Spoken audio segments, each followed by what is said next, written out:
And we're live. G'day, folks, and welcome to today's live cast where we're beaming live from Sydney, Australia and Vancouver, Canada.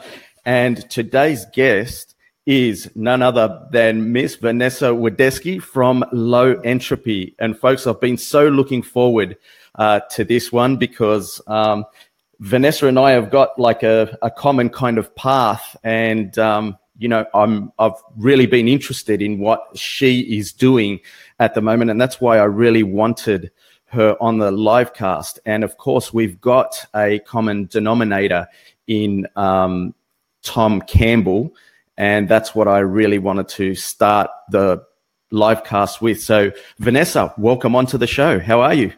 Thank you. I'm doing really well. Thank you for having me on the show. I'm excited to be here. Our absolute pleasure.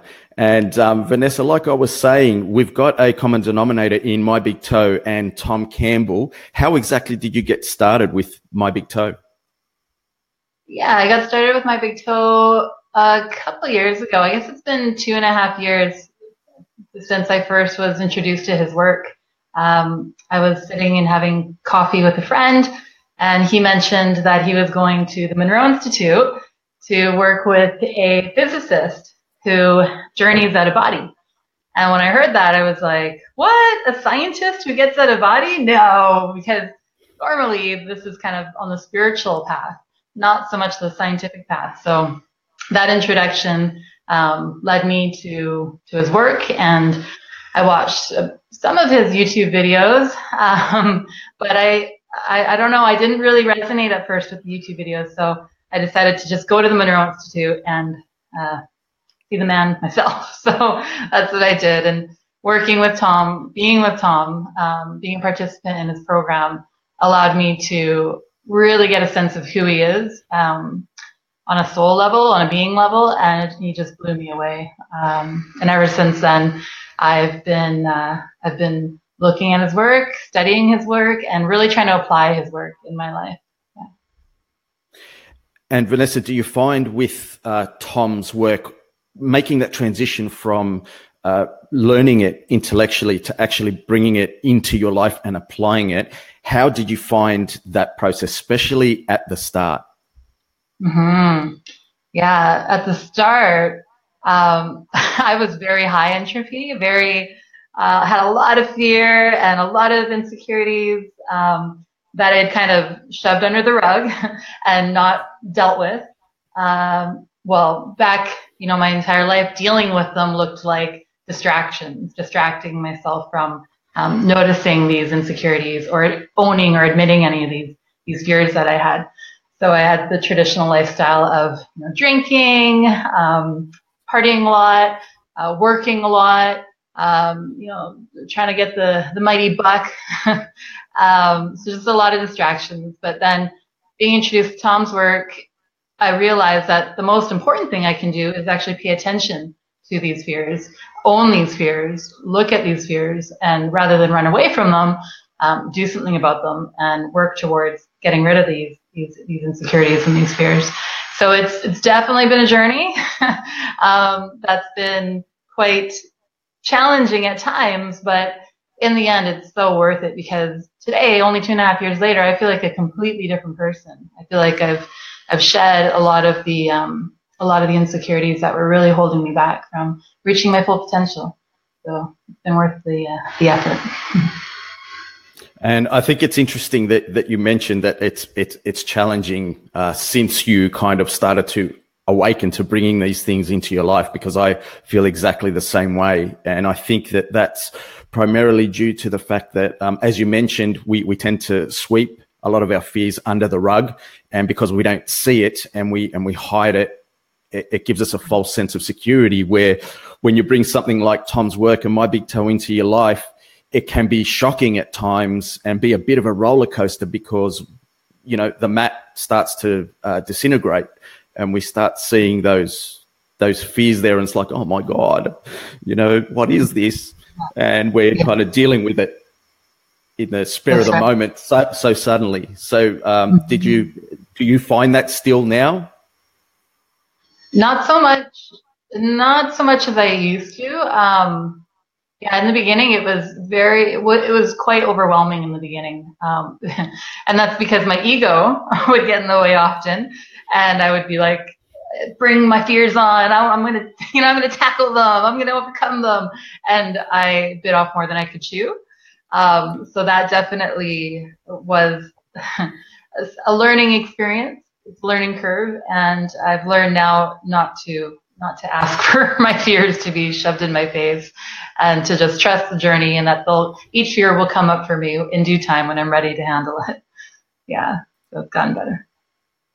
100%. And Vanessa, you've obviously moved far enough down the track where you've actually opened your own organization called Low Entropy. Do you want to tell us a little bit about that journey, how you came to be heading up your own organization in Low Entropy and what it's all about? Mm-hmm. Yeah, absolutely. So Low Entropy really just started quite organically. I'd been quite active in the community in terms of having groups for people that could come together and share these different ideas about life's purpose and the meaning of one's existence and what is the nature of reality. So by creating these spaces, our community really just expanded, and then we decided, why don't we actually make this into something that we can grow and receive support from others in the community for. So then we started Low Entropy. And then incorporated it last year, and now we are an official nonprofit organization, moving into becoming a registered charity. So yeah, that's there's a lot on the horizon with our nonprofit. And there's a lot of good that we're doing as well. So it's going according to plan, I want to say, but right now we actually never had a plan. We never, came up with a business plan or anything like that. It was just kind of something that just happened.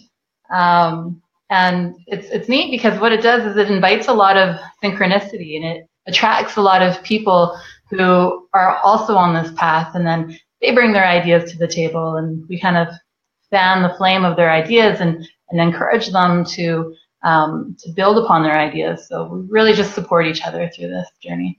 That's what it's all about. And the actual name Low Entropy is an interesting one. Do you want to just touch on why you chose Low Entropy, and in doing so, why that's so important to be the name of your organization? Yeah, for sure. That's a good question, Michael. Oftentimes when people ask us, what's the name of your organization? And we say Low Entropy, the first thing they say is, well, I'll see a puzzled look on their face.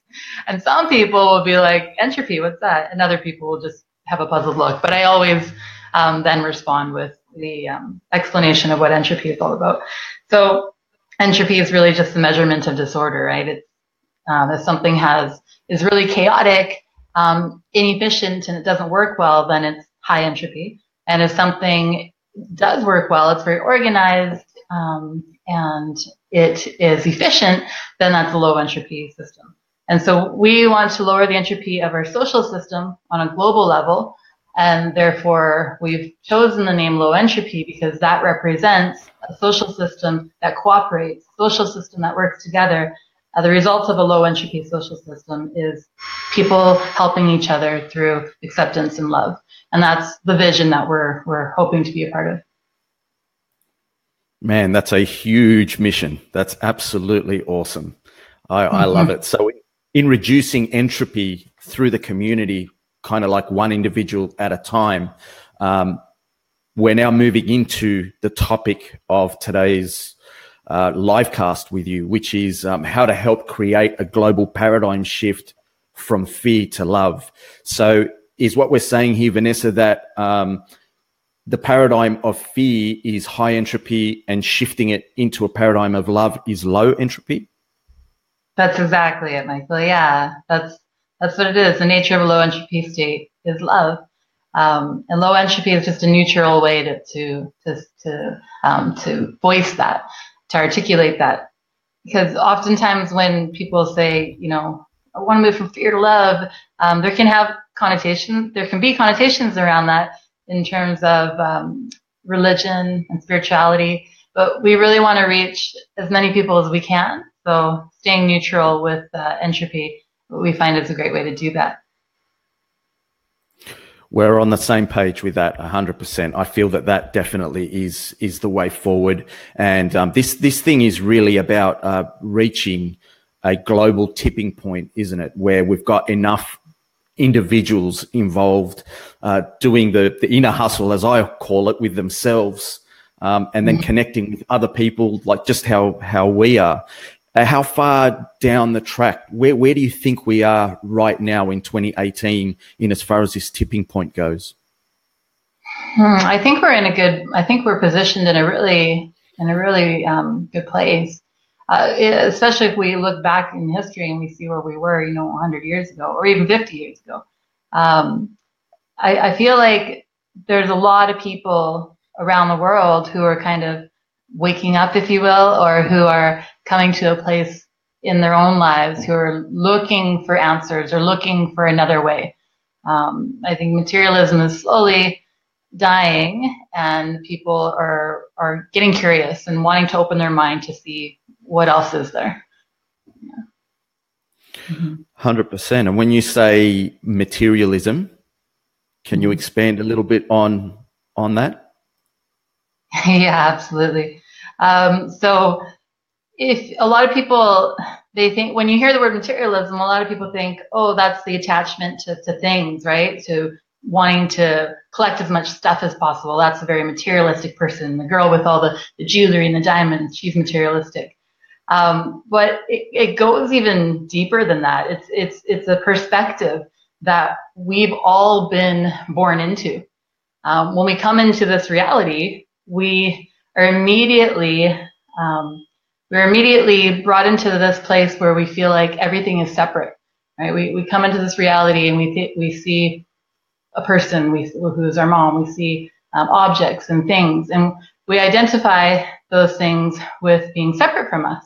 And then when we go into the school system, we learn in science that the only thing that is real is something that you can measure. The only thing that's real is matter, is mass. And so then we're brought up to believe in this whole philosophy and this perspective called materialism. So it's indoctrinated into us, and it's this subconscious belief system that a lot of us aren't even aware of. But that's how we perceive the world. We perceive it through the lens of materialism.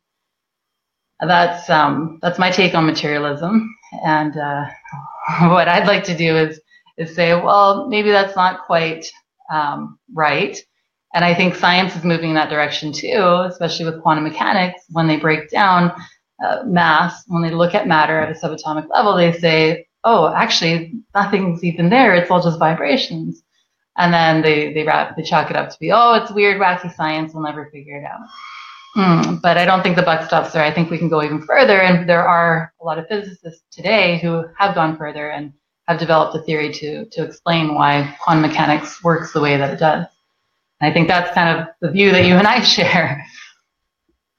Yes. And I mean, the fact that quantum computers even exist, just the fact that those things are working is, it blows my mind how quantum computers work and that's even possible. I mean, when you start going into how these things operate and the fact that there are quite a few organizations that are using quantum computers now, that really does lean totally towards what you were just talking about in providing very, very strong evidence that, materialism, like just this virtual reality that we're in, is not fundamental, that it's actually derivative. So yeah, I think that all of that is absolutely fascinating and a huge part in, I think lowering entropy within this world and this global paradigm shift. Vanessa, I mean, when normal people look at the media or they look outside their window or while they're on their way to work, the perception is that there's a lot of bad shit going on in the world everywhere. Mm-hmm. And a lot of people seem to be really locked into that. And especially the people who are most full of fear and don't realize that they're full of fear, so they're kind of confused, have trouble seeing and experiencing the love that's out there. Mm-hmm. What can we do to kind of open up people's perception a little bit more to participate and try to, as an individual, lower entropy in their own lives? What can we do to help those to lower entropy in their own lives? Yeah. That's a question I've been asking myself on the red quite regularly. And of course, the quote, "Be the change that you should see in the world," always comes back. And definitely, I need to change myself and continue evolving my soul, my spirit, the quality of my consciousness, however you want to say it. That's first and foremost. So looking at myself, that's how I can. When I change, and it really is true, when I grow up and I get rid of my fears and I start becoming a more compassionate, loving being, I definitely notice that the people around me they're a reflection of that. And so that's the number one thing that I can do, is focus on growing myself and coming to a better understanding of how things are. Letting go of beliefs that I have, identifying those beliefs that I have, finding those beliefs, and then suspending those beliefs and opening my mind to other possibilities. Because that's the only way I can grow. Otherwise, I'm just stuck in the box. So for me to get out of that box, I need to first see what's holding me and keeping me contained in that box, that belief box, if you will. So just growing myself, I think, is first and foremost.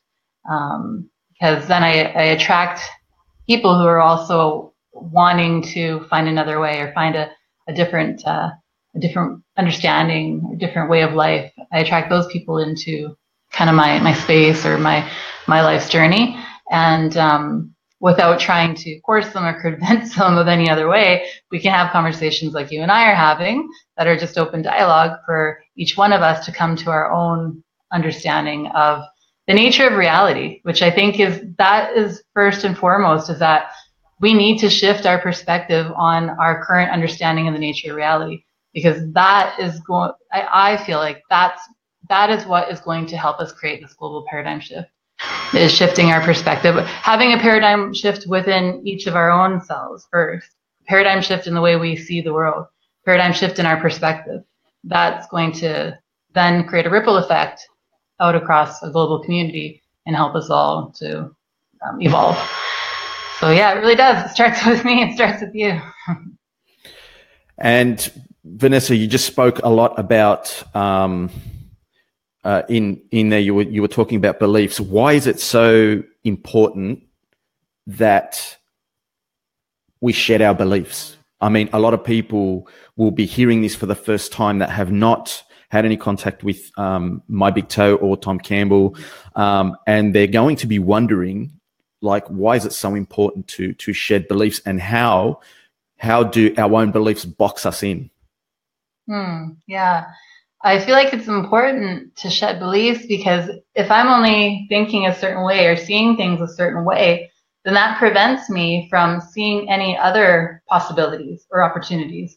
So how can I grow if I'm only going to see things one particular way? If I'm just locked into this one belief system, then I'm cutting myself off from all other possibilities. And there's so many other possibilities that are available to me if I would only take the time to move away from this dogma or this belief system that I've been accustomed to.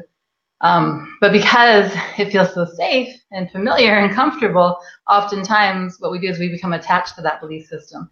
And if anything or anybody threatens that belief system or says it may be some other way, then I get scared. Then I could get scared and I could just retreat back into that belief system because it's so comfortable.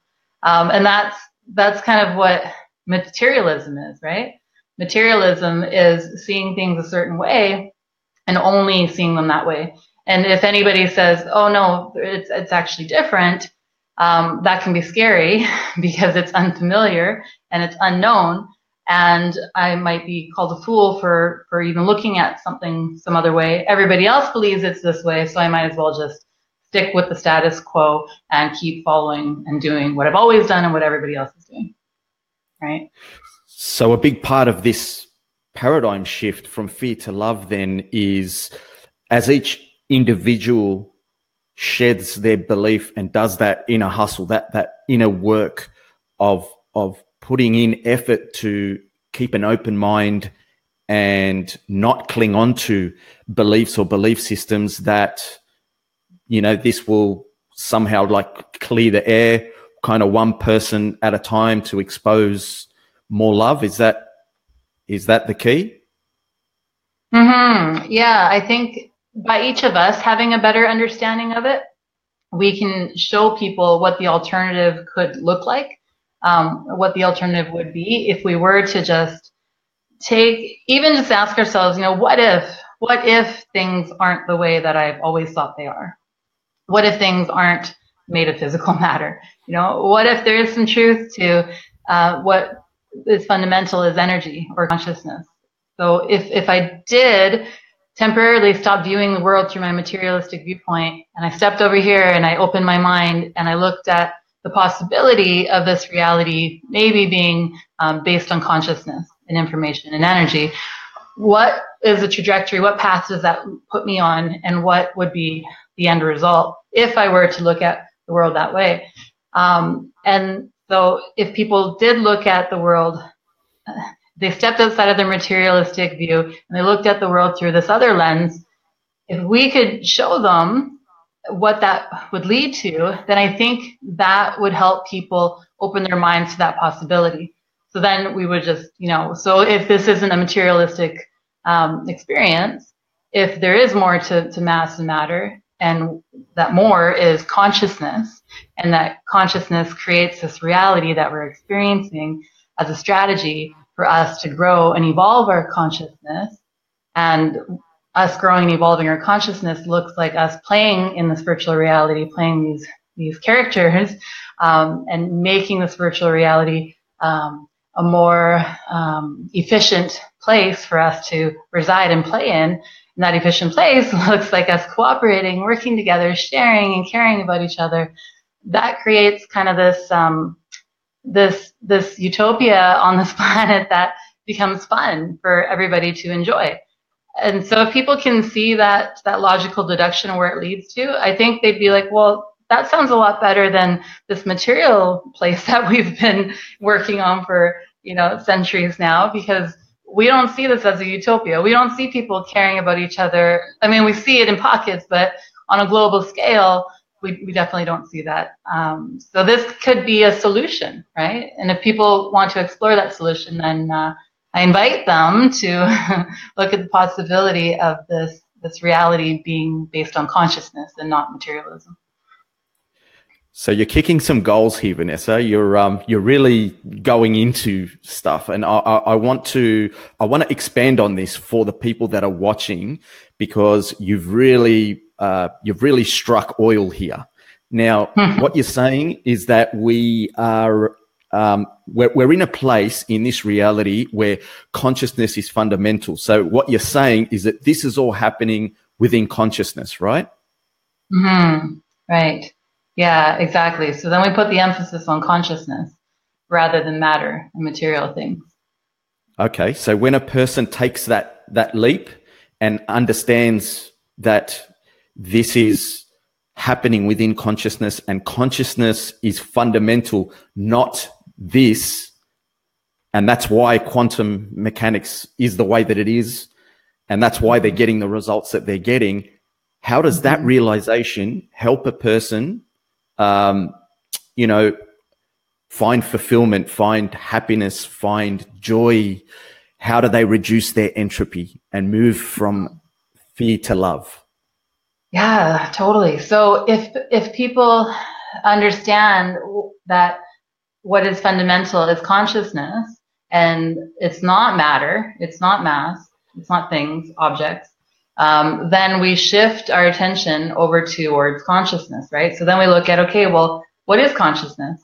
Oh, I'm a conscious being. That's what's fundamental. I'm a conscious being, and I'm connected to all these other conscious beings, and we're all here growing and evolving together, or de-evolving if we're not aware of our purpose as consciousness, right? So this awareness of being a conscious being is what can help one to wake up to their life's purpose, to their mission, through this awareness.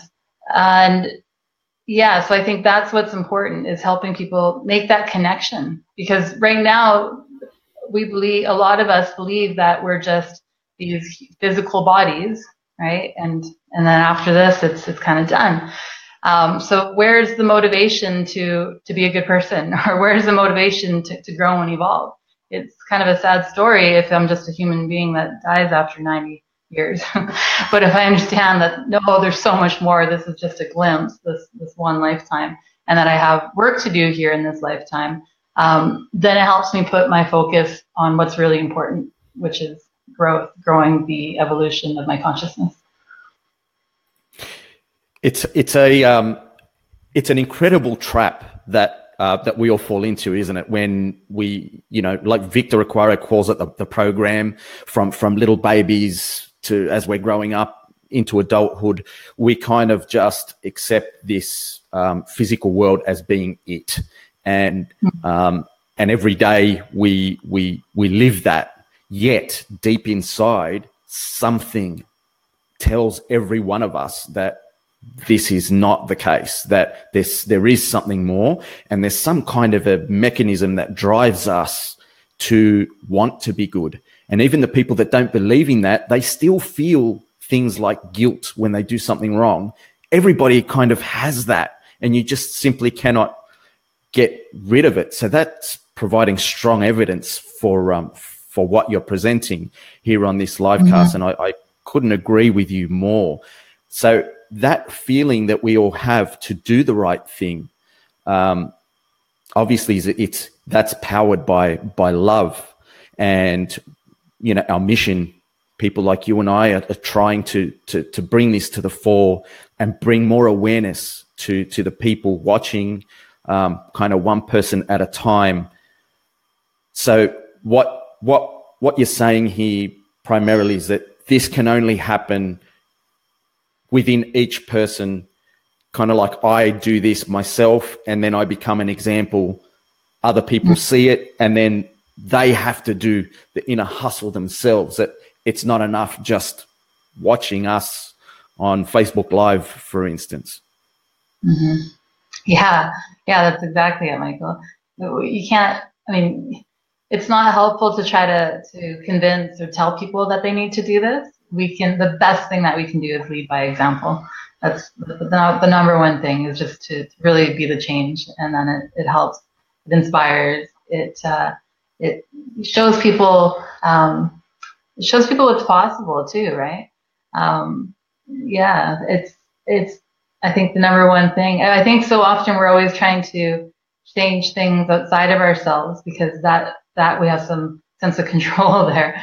But that's not sustainable. That's not everlasting. The only thing that we can change, and it's cliche, but the only thing we can change is ourselves, when we finally take the responsibility and ownership to do that and be accountable.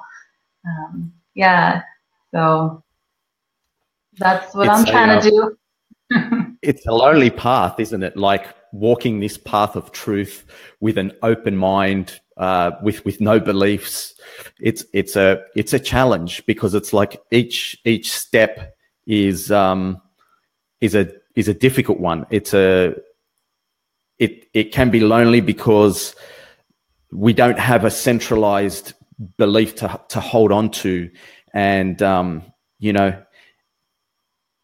it can mean that, of course, we can feel lost walking through the woods. We can lose our direction, and sometimes all the time, that is part of our growth. Losing our way and then finding ourselves by ourselves without latching onto beliefs. And that process can be painful. It can be scary. It can be very lonely. And this is the path that we're presenting. So it's not very jazzy. It's not very, it doesn't have all the bells and whistles and hype of other paths. The truth is quite often not the most fun experience, although once we start to embrace it and walk that path, it does become fun and does fill us with joy. And folks, we've just lost connection with Vanessa, so hopefully she will be able to reconnect with us. And I mean, we've dove into some deep water with Vanessa straight away, and I kind of knew that was coming. She's a real wonder with stuff like this, and I've been watching her journey with Low Entropy for quite some time, and my hat goes off to Vanessa. I mean, she's a woman that what you see is what you get, and I love watching her on the fireside chats with Tom, and just the way that she connects with her community within Low Entropy as well as outside of that. Okay, let's see, Vanessa. Let's see what we can do here. Let me check. Vanessa, for some reason, your camera is not on. I can't see you. Really? Yeah, that's it. I think Vanessa's just logging out and logging back in, and it looks like she'll be back on air in a few seconds. Yes. All right.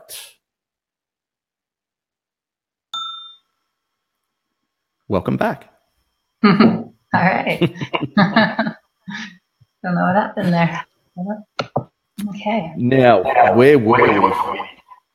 You were talking about it being a lonely path. Yes. A lonely path of truth seeking. Yes. Because there's no bells and whistles of centralized belief or an organization that's saying, look, this is how it is. This is what you must do. This is something like keeping an open mind and not latching onto beliefs, but doing the opposite, letting go. It's a path where you're presenting that to people, saying, look, this is our path, and it can be quite shocking and scary for them to follow that path. And truth is quite often like that. Yeah. And I feel like in the beginning, it can be a lonely path when we're trying to go at it on our own. But then I feel like the more we grow and evolve, the more we attract others into our life and our world, just like what we're doing today. And then we get to walk side by side with others who are also on this truth seeking journey of wanting to grow. And then it just kind of ignites it. I mean, it expedites everything. The growth process seems to excel at that point when a lot of people are connected and we're all growing together. We seem to grow exponentially. At least that's what I found in my own journey over the past couple of years. Yeah. Well, your example is a strong one, Vanessa. I can see why you're building a community around yourself quite quickly, and the people that are around you and that follow you are quite passionate. I mean, even when we do fireside chats and stuff like that, you've always got like 3, 4, 5, 6, 10 people in the room with you, that are kind of like open to this. So, which is why I wanted to bring you on the show. How do you see yourself in this journey and where you're at now? How I see myself is, definitely somebody who I really just kind of live moment to moment. I would like to be more like planned and organized, but I'm not. That's not how I am. I'm just kind of do things on the fly. But what's nice is that it always kind of works out, and things come together in really magical ways. You know, people show up at the right time, events show up at the right time, resources show up when we need them. Like it's kind of living this magical journey that's filled with synchronicity. And I feel really, you know, I think what fuels that fire too is gratitude. And I know it's something that's overlooked, but being thankful for what shows up, it seems to attract more great things into this journey that I'm on. So yeah, gratitude definitely goes a long way. Just being thankful and appreciating what's there. Yeah. There certainly is something in being happy with less instead of trying to chase more, me all the time. And you mentioning gratitude and how important that is to this whole process. Do you think there's a connection there? Yeah, definitely. And also, I think the first step to gratitude is acceptance, right? Accepting what's happening. And then that leads to being thankful for opportunities that arise out of that acceptance. So yeah, definitely acceptance is the first step. I want to share a little story. That's okay. Of course.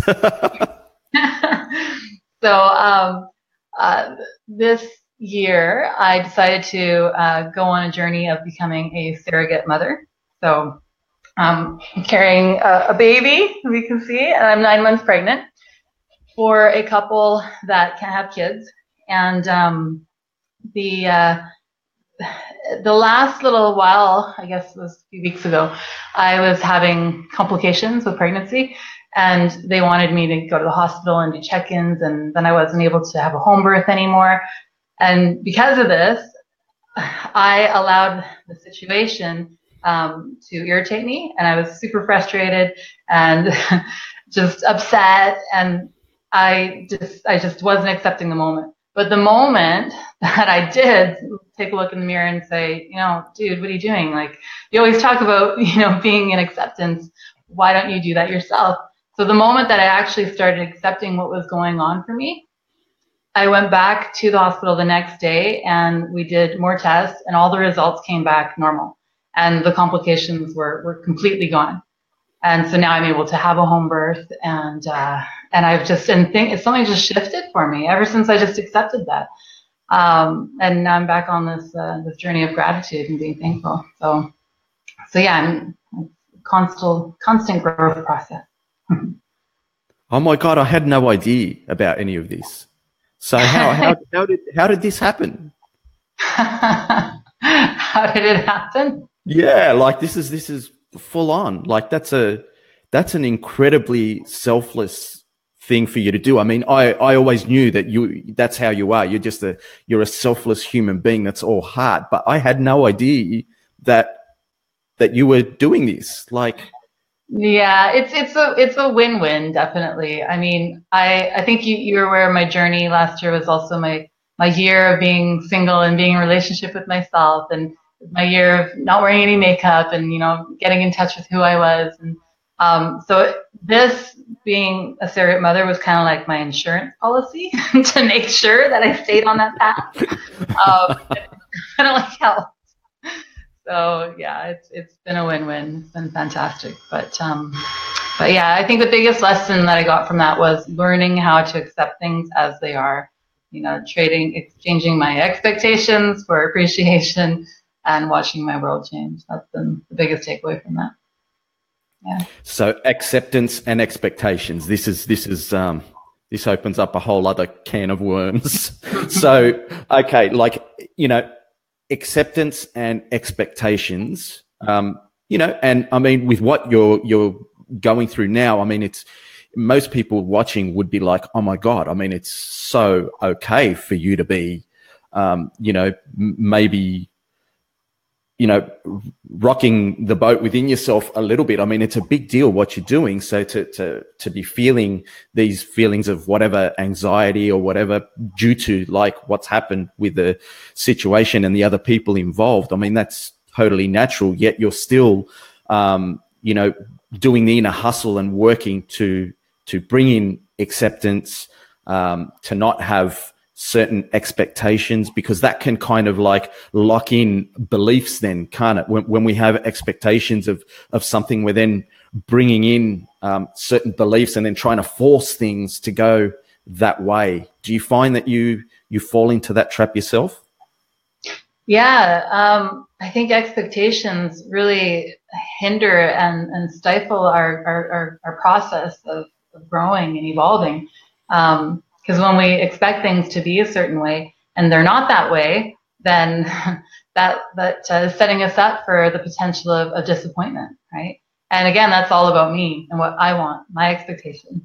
But if I can see the bigger picture, and it's not all about me and what I want, it's actually about other, and it's about loving and being okay and accepting myself. That's the big one that always comes back to me, is the fear of inadequacy. That's like been my number one fear that I've been working on. The fear of not being good enough. That's kind of, I think that's been the theme for this lifetime, is for me to uncover that fear and then get rid of that fear of inadequacy. So what helps me to do that is not have any expectations and to just accept myself and things the way that they are. And then again, that opens the door to being appreciative and being grateful and experiencing all this kind of magic that really is available to all of us. I think that just about everyone watching is resonating with that. I mean, we all have those fears of inadequacy, and it's hard to kind of really put our finger on why that happens. Yet, like virtually 99.9% of people watching are going to be like, yeah, I have fears of or anxieties of inadequacy as well. And so you think that this fear of inadequacy is driven by some sort of expectation by each one of us of how things should be, how we should be treated, how we judge others and try to force them to think in a certain way so it's better for us. So do you think this is all just a trap that we fall into, where we're trying to control too much and latch onto the way that things should be instead of the way that they are? Yeah, that's a good point. Yeah, I haven't really, I have spent a lot of time trying to understand this fear of inadequacy. Where did it come from? How to get rid of it? I'm really doing my best to try to move out of my intellect and get more into that feeling state and the awareness of whenever it comes up, just noticing it and then doing my best to work through it. On a daily basis and everything that comes up. So if I find myself, sitting in a board meeting with people that, I don't know, maybe they're making, 6-7 figures, and it's my turn to speak, and I can feel myself getting nervous. I'm like, oh, there's my inadequacy again. Okay, just, move through it and do it anyway. Rather than just shutting down and maybe not speaking, not sharing my voice, because I let that inadequacy be in place and get the best of me. So rather than doing that, I know it's an opportunity for me to grow and evolve and push past that fear, move through the fear, right? So just noticing it like that and being more practical with it and overcoming it is something that's been really important for me and challenging at times. But like I said, so worth it. Personal growth.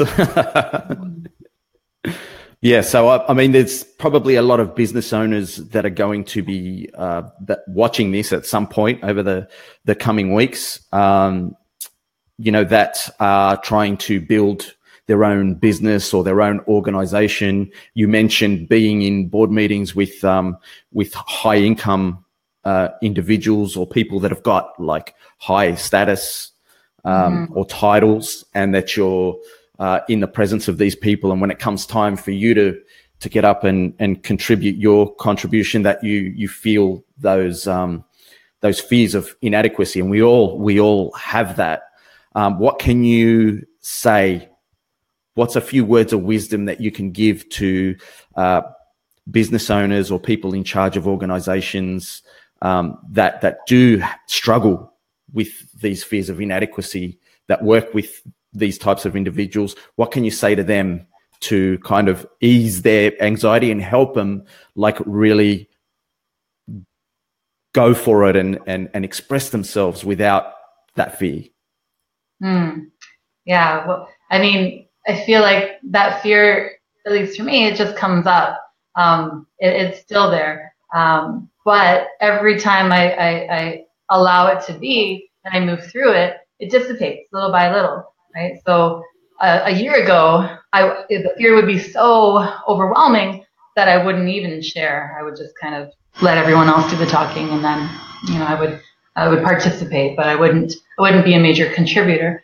And now a year later, that fear, it is still there. I still do get nervous at times, but I know my purpose, my mission is to get rid of that fear. And because of that, that acts as the driving force for me to move through the fear and just do it anyway. So that's definitely been something that's been super helpful in me overcoming these fears, is because I know that's my purpose. That's exactly why I'm here. I'm not here to just let those fears get the best of me. I'm here to get the best of those fears and overcome them. So aligning with my life's purpose and mission is what has helped me to overcome that. Yeah.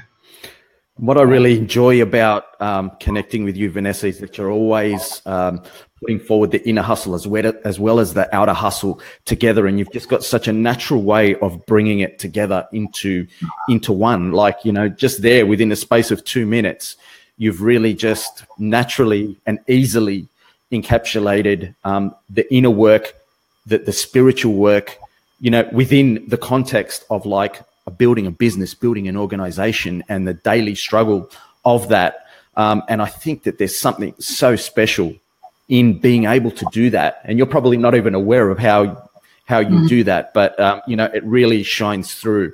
And I enjoy that. And I think there's a lot in there for especially business owners, managers, people in charge of organizations to take that on board, that their life, the way forward really is about inner hustle and outer hustle. It's not just this world, that there is something beyond that, and that can help them both in the outer world as well as this inner world.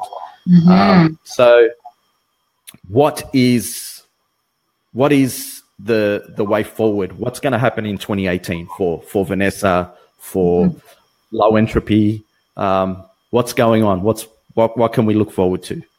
What can we look forward to? Well, I think one of the big things of 2018 is that, again, wanting to help create this global paradigm shift, moving us away from fear and loneliness and ego into a place of love and cooperation and community. I think what's going to create that tipping point is, again, having a good understanding of the nature of reality. Because right now, our understanding gives us materialism. So if we change our understanding and we have an understanding of, okay, it's not materialism, there's more to it than this, there's got to be something else that's fundamental. Consciousness. Consciousness is we're all part of consciousness, and we're meant to evolve and grow our consciousness. We do that through helping each other, caring about one another. How we're going to do that is, again, through science. And so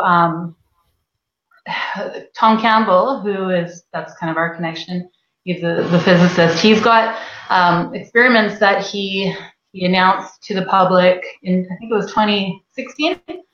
And so this year, we are going to be launching a campaign to raise funds to get those experiments done, where we want to conduct those experiments this year. So with that once those experiments are done, that's hard evidence that shows people that this is actually an information-based reality, and what's fundamental is consciousness. And we're here to grow and evolve and love each other. So those experiments are kind of the catalyst towards creating this paradigm shift. And like I said, I think those will be done this year. We've been connecting and reaching out to a lot of different people. And if anybody else wants to help with that, we're always open to, the more the merrier. So I think that's the biggest thing that's going to be happening this year, is getting those experiments done. And Vanessa, where can people learn more about Tom's experiments and what MBT's working on to bring those experiments into fruition this year? Where can people find out more about this? So we will be launching a Kickstarter campaign probably within the next few months.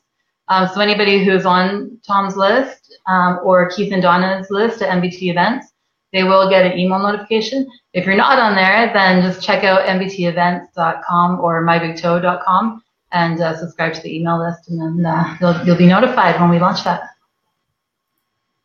So www.mbtevents.com, Keith and Donna, and www.mybigtoe.com, as well as the Facebook pages for MBT events, and where else? Of course, the YouTube channel for Tom Campbell.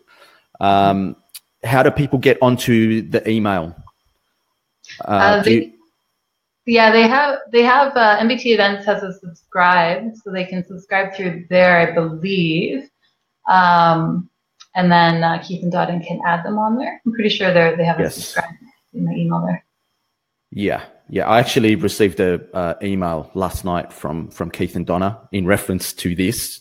Very exciting, like so exciting. If these experiments can be done this year, the implications will be absolutely huge. And guys, if you're watching this, I'm always kind of imploring you to have a look at My Big Toe, jump on YouTube, start having a look at Tom's videos. And, anyone out there that's got experience with Kickstarter campaigns and stuff like that, and how to, really bring that to the fore using social media, get in contact with myself or Vanessa or Keith and Donna at MBT Events, because, we're actually moving the ball forward on that and building some momentum. It's really exciting, Yeah, absolutely. Thank you for this, Michael. No worries, Vanessa. No worries. Look, I look forward to having you on the show as a regular, and of course, stay in touch with what's going on with Low Entropy and yourself. And so, when is the baby going to be due to be born? February 5th is the due date. I have a feeling he'll be. So I'm thinking probably around February 12th. I have a feeling it'll be February 12th. I keep putting that out there. I'm trying to increase the probability. We'll see. But this was fantastic. I really appreciate this, Michael. It was great connecting with you, and I look forward to doing it again. I really look forward to connecting with you and Trace in Tennessee next year, though, or this year. Yeah, this year, right? Yes. Well, I think we may be going to the one in the UK in the castle. Oh, you changed it. I think that's what's going to happen. So we had a look at our schedule, and January next year in the medieval castle in the UK, doing an immersive with Tom and the crew. But look, Tennessee is still a possibility. So we'll see how we go. Okay. Well, I'm sure we'll connect again either way. It's been an absolute pleasure having you on, Vanessa, and really looking forward to catching up again. Yes, for sure. Thank you so much, Michael. Thanks, Vanessa. Ciao. Ciao.